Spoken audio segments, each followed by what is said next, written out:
এ যেন মেয়ে দেখতে আসলে যেমন এলাহি রান্নাবান্না হয় সেই রকম রান্নাবান্নার আয়োজন করলো। তাহলে কি সত্যি সত্যি আজকে মেয়ে দেখতে গেলাম? কার মেয়ে দেখতে গেলাম আর কেন দেখতে গেলাম চলো তোমাদেরকেও বলি। সকাল সকাল ঘুম থেকে উঠে স্নান ধান পুজো অর্চনা সমস্ত সেরে ফেলেছি, কারণ টাইম দেওয়ার হচ্ছে 11:30। 11:30টার ভেতর আজকে আমাদের যেতে হবে বারাসাতে আমার পিসির মেয়ের বাড়িতে। আর সকাল থেকে সংবাদ পাচ্ছি ওখানে অনেক সুন্দর সুন্দর রান্নাবান্না হচ্ছে। আর তার জন্য আমি একটা সুন্দর শাড়ি বের করে নিয়েছি। এটা কিন্তু আমার কেনা শাড়ি নয়, এটা আমাকে দিয়েছিল আমার বড় ননদ কোনো এক বছর পুজোতে। বাট কোন বছর আহা আমার না মনেই পড়ছে না, কেন কে জানে।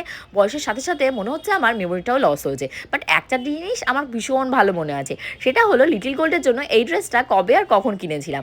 আমরা এই যে ঘুরতে গেছিলাম না রাজস্থান ট্রিপে, সেখানে গিয়ে জয়পুরে আমরা যে হোটেলটাতে ছিলাম তার বাইরেই মেলার মতন রাজ্য ধরা একদম বাজারঘাট ছিল।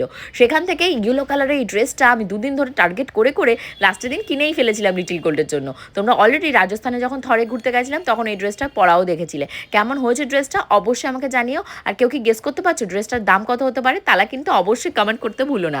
আমি কিন্তু আজকে একদমই লেট নয়, লেট করে দিয়েছে স্বর্ণজিৎ। অ্যাকচুয়ালি সকাল সকাল স্বর্ণজিৎ ওর বউ পূজা অনেক কিছু রান্না করেছে পিঠে টিঠে, মানে স্বর্ণজিতের মা কাকিমা ছিল তার সাথে মিলেমিশে। তার ভেতরে তোমাদের দুধ পুলি ছিল, চুষি পিঠে ছিল, তারপর ভাজা মুগ ডালের একটা পিঠে ছিল। তো সেগুলো দেওয়ার জন্য এসছে। আর আমি আবার একটু ঘুগনি রান্না করেছিলাম আমার মায়ের জন্য আর স্বর্ণজিতের জন্য, সেটাও আবার ওকে গছিয়ে দিয়েছি। অনেকবার বলেছিলাম যে খেয়ে যাও খেয়ে যাও, তা ও বলছে না আমি এখন দোকানে গিয়ে বসবো, তার জন্য খাবো না। আজকে কিন্তু পূজা স্বর্ণজিৎ আমার বাবা মা সব বাড়ি ছিল, যেহেতু ফ্যামিলি গেট টুগেদার। বাট ওরা সামহাও দোকানে কর্মচারী বা যেটাকে বলা হয় স্টাফ একটু কম রয়েছে বলে ওরা আর এটা অ্যাটেন্ড করতে পারেনি। তো আমি বাবাকে ফোন করেছিলাম, বাবু তুমি কি যাবে? তা বললো যে আমি এখন যাবো না, আমি সবে দোকান থেকে ফিরেছি, আমি একটু পরে রেডি শেডি হয়ে যাবো। তো এই দেখো গল্প করতে করতে আমি এপাশে রেডি হয়ে গেছি। লিটিল গোল্ডকে রেডি করতে আমার সমস্ত টাইম চলে যায়। ঘড়ির কাটা এখন বাজে তোমাদের প্রায় 11:30 কি 11:15 ছুঁই ছুঁই। তো আমরা এখানটা থেকে কী করবো, উবের টোটো বুক করবো। উবের টোটো বুক করলে বারাসাতে যেহেতু আমরা কাজীপাড়ার ওই সাইডটাই যাবো, তো খুবই ইজি হবে আমাদের যাওয়ার জন্য।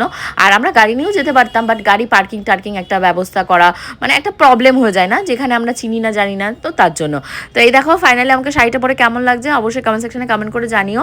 আর এই জামদানিগুলোর সাথে কিন্তু ব্লাউজ পিস থাকে না, তুমি যেমন পছন্দ সেরকম একটা পরলেই হয়।